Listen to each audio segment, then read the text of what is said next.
আমরা এখন চলে এসেছি দীঘার জগন্নাথ মন্দিরের মাসির বাড়িতে এবং এখানে প্রচুর মানুষের সমাগম হয়েছে। প্রচুর মানুষ আসছেন।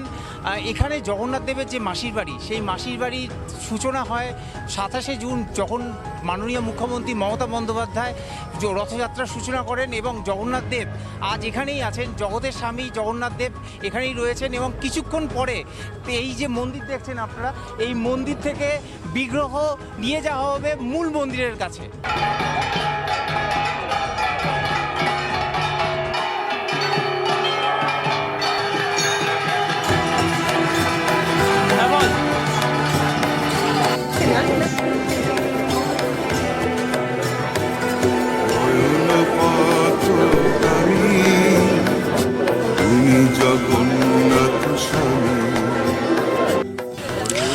আমরা এখন চলে এসেছি মন্দিরের কর্ণধার, মাসির বাড়ির কর্ণধার, যার হাত ধরে এই মাসির বাড়ির সূত্রপাত হয়, বা যিনি মাসির বাড়ি দীঘার মাসির বাড়ি যিনি প্রতিষ্ঠা করেন, সেই সমীর মণ্ডলের কাছে।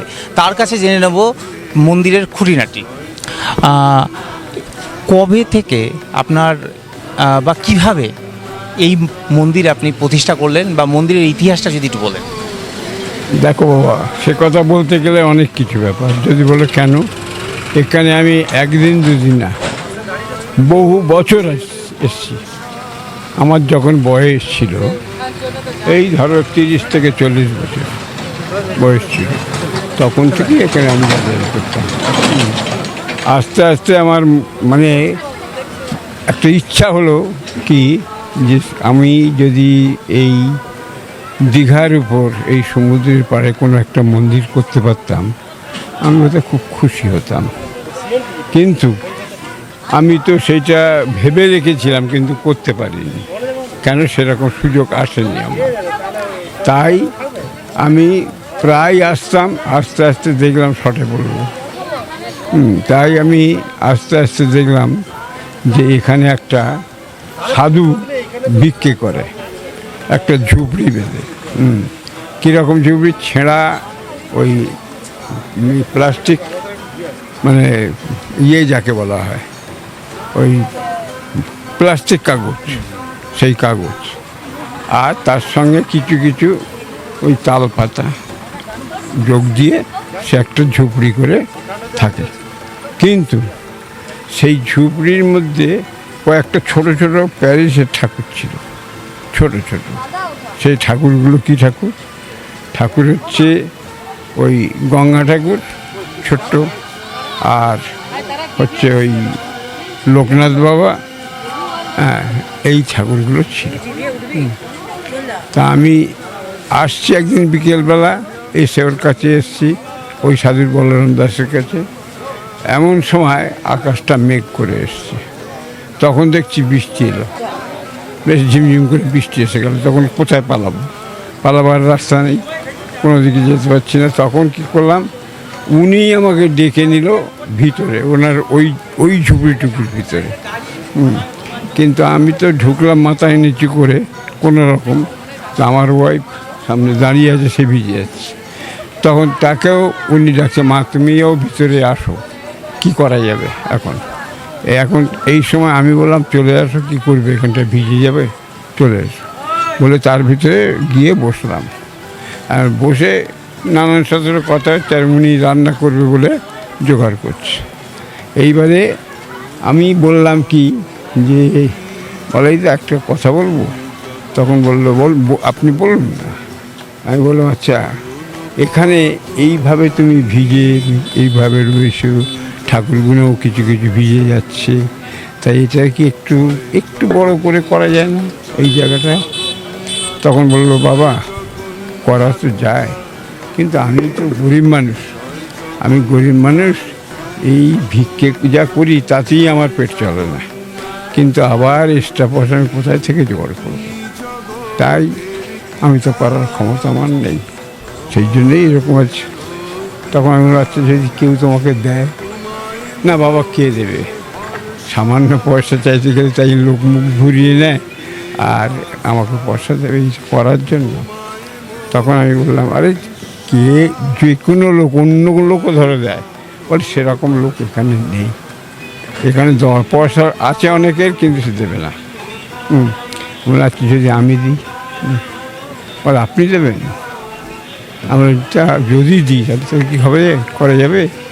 তখন বললো তাই তো আমার বলতে হবে বিটবাবুর কাছে। বিটবাবুর কাছে না বললে তো হবে না, বিটবাবুর কাছে বলতে হবে।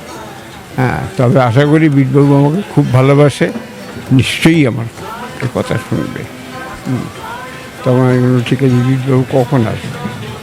বললো বিটবাবু সকালবেলা করে ওখানে চায়ের দোকান আছে, ওই চায়ের দোকানে ওখানে এসে বসে, অনন্ত চায়ের দোকান। অনন্ত চায়ের দোকানে এসে বসে। তখন আমি বললাম আচ্ছা তাহলে আমি ওখানে যাব?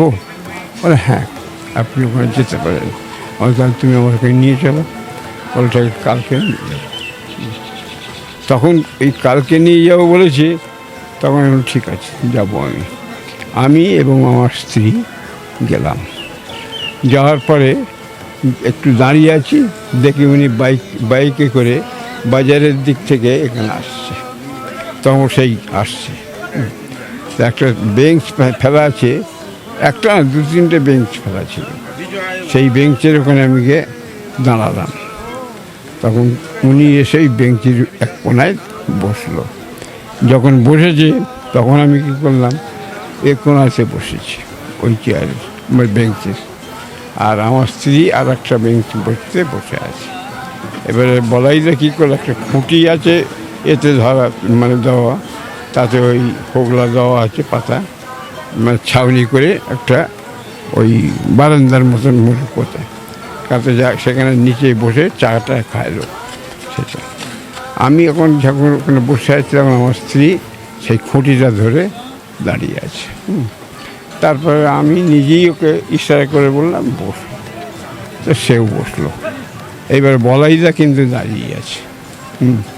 এইবারে আমি যখন আমাকে বলতে, তখন আমি কি করেছি, ওই বিটবাবুকে এইটা কথাটা বলবো বলে এখানকার সম্পর্কে ওই চুরিটা করার। তখন বিটবাবু এসে বসে আছে, তখন বলেছে কি তোমাকে আমার তো ভুলে যাই বাবা, আর কি বলবো। ওই বলরামবাবু কী খবর এখন? বলে না এই বাবুকে নিয়ে এসছি, একটু আপনার কাছেই এসছি। তখনই আমি ফট করে যখন বলেছে আপনার জন্যই এসছে, তখন আমি বলছি বাবু একটা কথা বলবো। কী ব্যাপার, আপনি আমার জন্য কেন? তখন বললো আপনি কি কথা বলবেন? আমি অন্য কিছু না, এই বলাইদের কাছে আমি আসি, প্রায় আসি, যখন এখানে আসি তখন বলাইদের কাছে যাই। তাই এসে যখন করে যাই তখন করে 10টা করে টাকা আমি দিয়ে যাই, ও খুব খুশি হয়। তা সেই জন্য আপনার সঙ্গে সেই সম্পর্কে এসেছি। তাহলে কেন, কী সম্পর্কে? তখন আমি বললাম দেখুন কালকেই গেছিলাম এরকম সন্ধ্যার সময়, তা আকাশে বৃষ্টি আসলো, বৃষ্টি আসছে আমি আর দাঁড়াতে পারলাম না, ভিজে যাচ্ছি। তখন বললো বাবু আপনি ভিতরে আসুন। বলতেও আপনি নিশ্চয়ই আপনারা জানেন যে উনি একটা ঝুপড়ির মধ্যে থাকে। তখন তার মধ্যে আমাকে ডাকলো, আমার ওয়াইফ ছিল, আমার ওয়াইফকেও ডাকলো। কিন্তু তার উপরে ভিতরে ঢুকলাম ঠিকই, কিন্তু তাও আমার পেছন টেছন সব ভিজে গেল। হ্যাঁ, তখন আমি ওনাকে বলেছিলাম যে বলাইদা তুমি এত কষ্ট করছো এই ঠাকুরগুলোকে নিয়ে, তা তুমি এই ঝুপড়িটা একটু ভালো করে করতে পারছো না, করে নিতে পারছো না। তখন বাবা এই খাওয়াই হয় না আমার যা ভিক্ষে করে, তা আমি সেই পয়সা পাবো কী করে, কোথায় পাবো যে করবো? তখন বললো যখন যে পাবো কোথায়, তখন যদি কেউ দেয়। তখন কে দেবি? আমার খেতে চাইলে খেতে পয়সা পাই না, আর আমাকে এই ঝুপড়িটা বাঁধবার জন্য পয়সা দেবে, ঝুপড়ি করার জন্য? আমি যদি দেয়। তখন আমি ফট করে উনি বলে বসলো কে দেবে আপনি ভাবলেন? আমি বলি আমি যদি দিই। বললো ও আচ্ছা আচ্ছা, তাহলে আপনি দেবেন? আমি বললাম আমি ভাবছিলাম যে এইটুকু একটু ভালো করে দিলেও আর ভিজত না, ঠাকুরগুলোও ভিজত না। এই ঠিক আছে, কীরকম দেবেন, কীরকম দিয়ে কী করতে চান? আমি বলি অন্য কিছু না, 5 ইঞ্চি করে গাঁথনি করে ওখানটায় 2টো অ্যাসবেস্টস দিয়ে দিচ্ছি। তখন বললো তাই? তখন বললো আচ্ছা ঠিক আছে, আমি একটু চিন্তা করে দেখি। কালকে এসে বলবো। যখন এই কথা বললো আর বেশি কিছু বললাম না। কেন বললাম না, ওসব লোক আবার কী বলতে কী বলবে সেই ভেবে আমি ঠিক আছে কালকে এই রকম টাইমে আসবে না। ভালো যথাযথ সেই কালকে তারপর দিনকে আমি আগের থেকে গিয়ে বসেছিলাম আগের থেকে।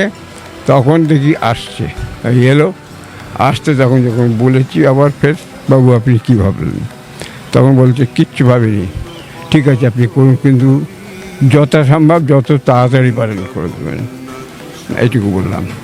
এই যে বেশি দিন সময় নেওয়া যাবে না, তার মধ্যে আমার যে লোকজন আছে পুলিশ টুলিশ আছে দেখবে, কিন্তু আপনাকে কিছু বলবে না এই কথা বললো। তখন আমি তাতে খুশি হলাম। খুশি হয়ে তারপর দিন সঙ্গে সঙ্গে ওখানে ওই গোলা আছে, সিমেন্টের গোলা, আমি বহু নাম জানতাম রে বাবা, ভুলে যাচ্ছি। হ্যাঁ, তখন ওই যে মোড়ের মাথায় এখন যেখানে বাস স্ট্যান্ড হয়েছে ওইখানে, তখন তার কাছে গিয়ে ওই কথাটা বললাম যে আমি টাকা দিয়ে যাব, যে মালটা চাইবে এই বলাইদা এই মালটা আপনি দিয়ে দেবেন। বললো আপনি টাকা দিয়ে যাবেন, উনি করে দেবে? বললো হ্যাঁ। আমি বললাম হ্যাঁ ঠিক আছে দেখবো, দিয়ে দেবো। বলে আমি চলে এলাম বলাকার কাছে, এই বলাকাজে লজ, এই বলার কাছে ওর সামনে এসে বলাইদের সঙ্গে কথা বলছি আর টাকা বার করছি। টাকা বার করে সঙ্গে সঙ্গে হাতে 3,000 টাকা দিয়ে দিলাম। তো তখনই আমি বেশি টাকা তো নিচ্ছিনি, তখন কিন্তু 3,000 টাকার অনেক দাম। দিয়ে দিলাম, এই টাকাটা নিয়ে তুমি শুরু করো, যা টাকা লাগে আমি দিয়ে দেবো, কোনো ব্যাপার নেই, ফিরে এসে আমি দিয়ে দেবো। তোমাকে কিছু চেনে, তুমি গোলার থেকে একটু কথা বলে বাকিতেই মালটা নিয়ে নিও, এই কথা বললাম। বললো বাবু ঠিক পারবো, ঠিকই, কোনো অসুবিধা নেই, তবে যদি বেশি লাগে আমি দেবো, তোমার চিন্তা করতে হবে না। তখন এই কথা বলতে উনি খুব খুশি হলো, বলে ওকে হাতে দিচ্ছি। তখন বলাকার মালিক বলছে যে বাবু একটা কথা শুনুন। তখন গেলাম বলাকার মালিকের কাছে, বললো কি? আপনি একটা ভিখারি, তাকে এই টাকাগুলো দিচ্ছেন এখন, এত টাকা? ওর কথায় বিশ্বাস করে দেখবেন কালকে আর এখানে ভিক্ষা করবে না, কালকে দেখবেন কোথায় না কোথায় চলে গেছে, ওকে খুঁজে পাওয়া যাবে না। আমার দেখুন ভিক্ষা দিলেও তো তাকে দিয়েই যান। আর এই একটা জিনিস করবার জন্য বলেছি, তারা যদি নিয়ে যায় যাক, অত কোনো তাতে ক্ষতি হবে না, এই কথা বললাম। বলে যখন বলে দিয়েছি তখন বলে তাহলে ভালো, আপনার টাকা আছে, আপনি দিয়েছেন, আর কী বলবো। হ্যাঁ, তা কালকে দেখবেন ওকে আর এখানে দেখা যাবে না বলছে। আমি ও দেখা যাবে, যা হবে নিজে যাক, এই কথা বলছি। তখন বলে চলে আসছি। যখন চলে এসেছি, এসে বললাম দাদা বলাই আমি কিন্তু আজকে থাকবো না, আজকেই চলে যাবো। কেন? পয়সা আমার তো কাছে কম আছে, আর আমি কি কোথার থেকে থাকবো, আমি চলে যাচ্ছি, তুমি আমাকে একটা ফোন নাম্বার দাও, তুমি আমাকে ফোন করবে কোনো অসুবিধে, আর আমি সেই ফোনে উত্তর দেবো। বললো ঠিক আছে বাবু, আমার কাছে তো ফোন নেই, আমার পাশে যে দোকান রয়েছে ওই দোকানে ফোন আছে, ওই ফোনে থেকে এখানে করবো। বললো ঠিক আছে তুমি করবে, আমি এসে টাকা তোমায় দেবো। যখন বিশ্বাস করে এই টাকা দিয়েছি, তুমি যা বাকি করবে সে টাকাও আমি দেবো। আর গোলার সঙ্গে আমার ফোনে কথা বলেই দিও, এই কথা বলতে তখন ওই সেইটাই শুনে চলে এলো। আর আমি তখন আমার মতন চলে গেলাম সেই দিন। তারপরে বোধহয় 6-7 দিন হবে, পরে বলছে বাবু ঘর আরম্ভ হয়ে গেছে, সব কিছু কমপ্লিট করে ফেলেছি, শুধু পয়সা এখন বেশি লেগে যাচ্ছে। আর কত পয়সা বেশি লাগছে? আরে আমি বলতে তখন বাবু বলতে তো আমার ভয় লাগছে, আমি কি বলবো, প্রায় 16-17 হাজার টাকা হয়ে যাচ্ছে। হ্যাঁ, আমি হোক, তোমার ভয়ের কিচ্ছু নেই, আমি গিয়ে দিয়ে দেবো, এই কথা বলতে তখন বললো ঠিক আছে। তখন গোলাওয়ালার কাছে ফোনটা দিল। তখন গোলাওয়ালা আমার সঙ্গে ফোনে কথা বলছে, আপনি এসছিলেন তো, আপনি বলেছিলেন কি যে মাল লাগবে সব দিতে, কিন্তু তাতে তো অনেক টাকা হয়ে যাচ্ছে। আমি বললাম অনেক টাকা হোক, আমি গিয়ে দিয়ে দেবো, কথা দিচ্ছি, আমি গিয়ে দিয়ে দেবো, এই কথা বললাম। বলতে তখন আর কোনো কিছু বললো না। তারপরেই 2-4 দিনের মধ্যেই আমি এসে সেই টাকা সব দিয়ে দিলাম, আরও যা মাল লাগলো নিলাম। দেখা গেল প্রায় 30,000 টাকার উপরে খরচা হয়ে গেল, হলো, আমি দিয়ে দিলাম।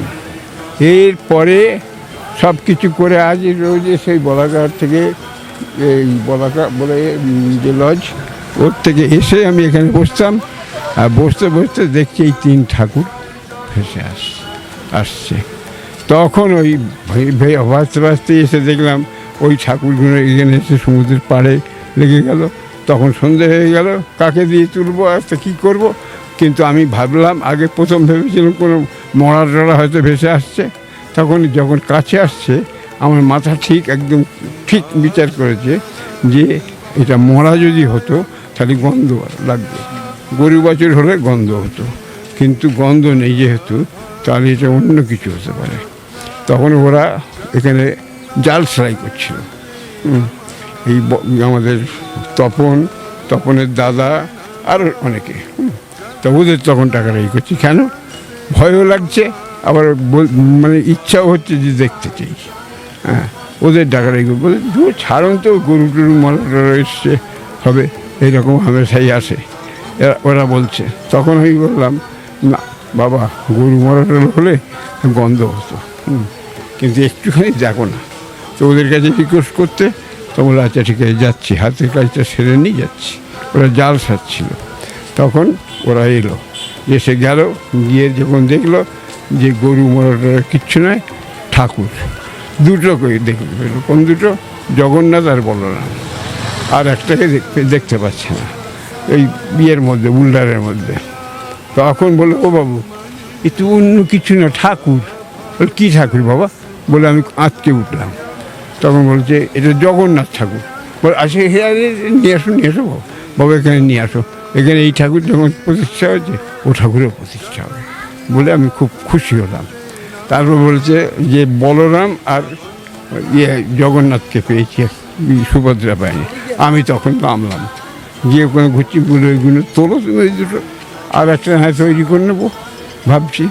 বলে ভেবে ওই দেখছি, দেখতে দেখি 5-6 ফুট 7 ফুট আগে পরে আর একটা ঠাকুর ছোট, সেটা হচ্ছে ওই সুভদ্রা, সেও দেখছি ওই পাথরের মধ্যে পড়ে। আমি তখন লাফিয়ে উঠে বলছি, আরে বাবা, আর একটা ঠাকুর এই তো রয়েছে সুভদ্রা। বাবা এইটাও তোল, এটাও তোল। তখন খুব আনন্দ হয়েছে আমার, আনন্দ হয়ে গেলে এখানেই পুজো করবো বলে সব ঠিকঠাক করলাম। তখন আবার তারপর দিন উড়িষ্যার লোকেরা এখানে কাজ করতে এসছে, এই বুলডার ফেলতে এসছে, আবার ওরা এসে সেই ঠাকুর নেওয়া চুরি করে চলে গেছিলো। তারপর ফের আরেকজন এখানে পায়খানা করতে গেছিলো, দেখতে পেয়েছে অমুক জায়গায় রেখে দিয়েছে। তখন সেটা আমার যখন বলেছে, তখন লজ থেকে এসে তার সঙ্গে তাদের সঙ্গে খুব ঝামেলা হয়ে গেল। আমি বললাম যে ঠাকুর তো কাল আমি তুলে দিয়ে গেলাম, আর তোমরা আবার সেই ঠাকুর নিয়ে চলে এলে, এ কি বলে? ও বলে আমাদের দেশের ঠাকুর, বলে উড়িয়া এতে কথা বলছে, আমাদের ঠাকুর ওখানকার লোকেরটা। আমি যার ঠাকুরই হবি বাবু, জলের তো ফেলে দিচ্ছ ওখানে, আমি তো পেয়েছি জলের থেকে, তোমরা এরকম করছো কেন?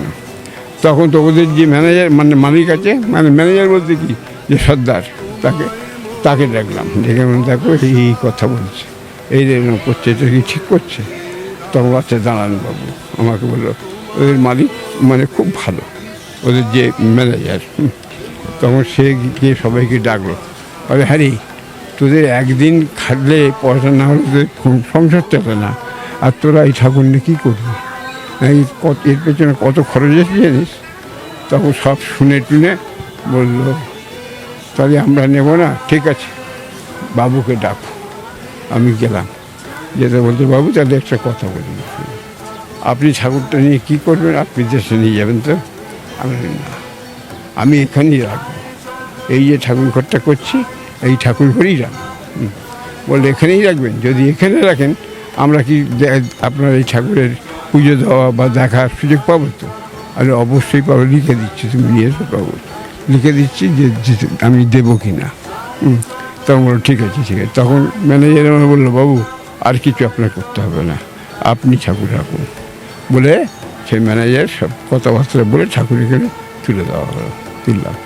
এইভাবে এই হচ্ছে আমার মোট 2বারের এই জগন্নাথে।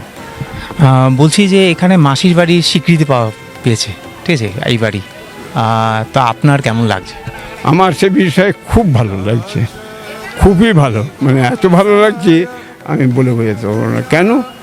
যে আমি একটা সামান্য লোক, তাই এই ঠাকুরটা এইভাবে করেছিলাম এক দেশ থেকে আরেক দেশে এসে।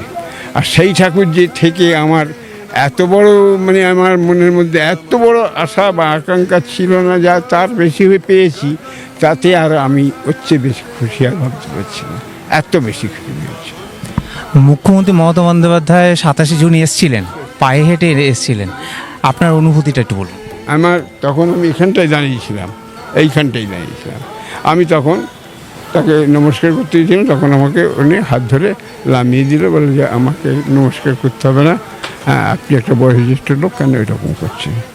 হ্যাঁ, তারপর আমার স্ত্রী ওনার ধরতে গেছে, আমার স্ত্রীকে তখন এখান থেকে তুলে ধরেছে, ধরে আমার স্ত্রীর সঙ্গে অনেক কথা বলেছে।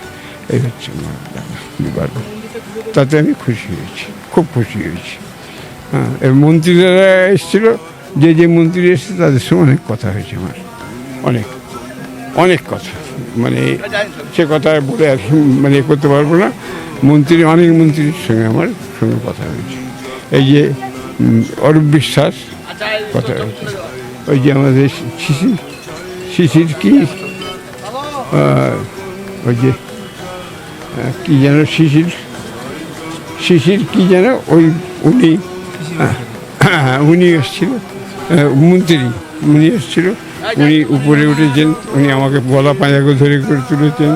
হ্যাঁ, অখিলগিরিও এসেছিলেন, সেটা হয়েছে। ওও মানে অরূপ বিশ্বাসের সঙ্গে আমার পাঁজামাজি করে ফটো করে তোলা হয়েছে, এসবগুলোও হয়েছে অনেক। তোমার নাম? প্রতিমা সাউ। কোথা থেকে এসছো? আমি এইখানে, বলে এখানে গ্রামে বাড়ি, এখানে গ্রামে বাড়ি, বিলামরিয়া। বলছি রথ টেনেছো আজকে? না টানিনি, কতক্ষণ থাক? তোমার সঙ্গে কে কে এসছে? আবার পিপি এসছে আর আই এসছে। মা এসছে সঙ্গে? আচ্ছা।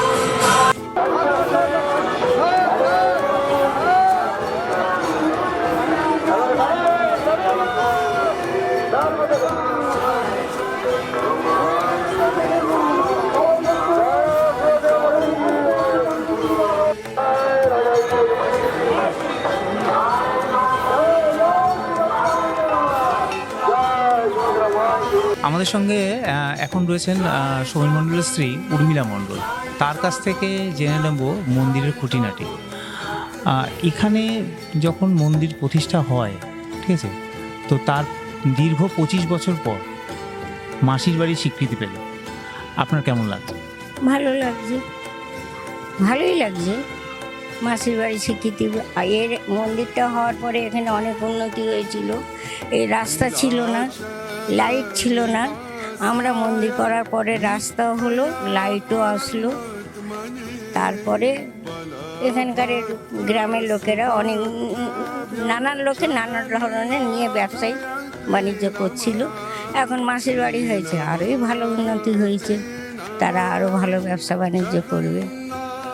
আর কি বলবো বলো, আর সব ঘটনা তো শুনেছো, কীভাবে ঠাকুর এসছে বা পেয়েছি, শুনেছো তো। আর কিছু বলার আছে? বলো, বলো কিছু বলো। রাজ্যের বিভিন্ন প্রান্ত থেকে এখানে লোক এসছে, আজ প্রচুর মানুষের ভক্ত সমাগম হয়েছে, আপনাদের কেমন লাগছে? খুব ভালো, খুব ভালো লাগছে, খুব প্রচুর লোক হয়েছিল, ভালোই লেগেছে। মমতা ব্যানার্জি, ভালো লাগারই কথা, বলো, ভালোই লেগেছে। আর কি বলবো বলো, আর কিছু বলার? মমতা ব্যানার্জি নিজে এসেছিলেন, আপনাদের সঙ্গে দেখা করেছিলেন, সেই সময়কার অনুভূতিটা একটু। খুব ভালো লেগেছে, ওনার সাথে আলাপ করেছি, ভালো লেগেছে। ভালো যেখানে প্রস্তুতি সুন্দর জায়গা, ভালো তো লাগবেই। জগন্নাথ প্রভুর এখানে আশীর্বাদ ধন্য হয়েছে, বাংলা দীঘায় এরকমভাবে একটা মন্দির তৈরি হয়েছে যা হাজার হাজার বছর থাকবে, মানুষ দেখবেন, সেটা তো ভালো লাগবেই। সেখানে অত্যন্ত ভালোভাবে মানুষ সেটা দেখছেন প্রভুর আশীর্বাদে, যারা পুণ্য অর্জন করতে এসেছেন তারা আসছে। মোদের ভরসা, তোমায় মোদের আস্থা, তোমায় মোদের বিশ্বাস, তোমায় ভালোবাসা। পুণ্য করো, পুণ্য করো, পুণ্য করো, পুণ্য করো, ধরায় এসো, ধরায় এসো, ধরায় এসো, ভালোবেসো। জয় জগন্নাথ, জয় জগন্নাথ, জয় জগন্নাথ, জয় জগন্নাথ।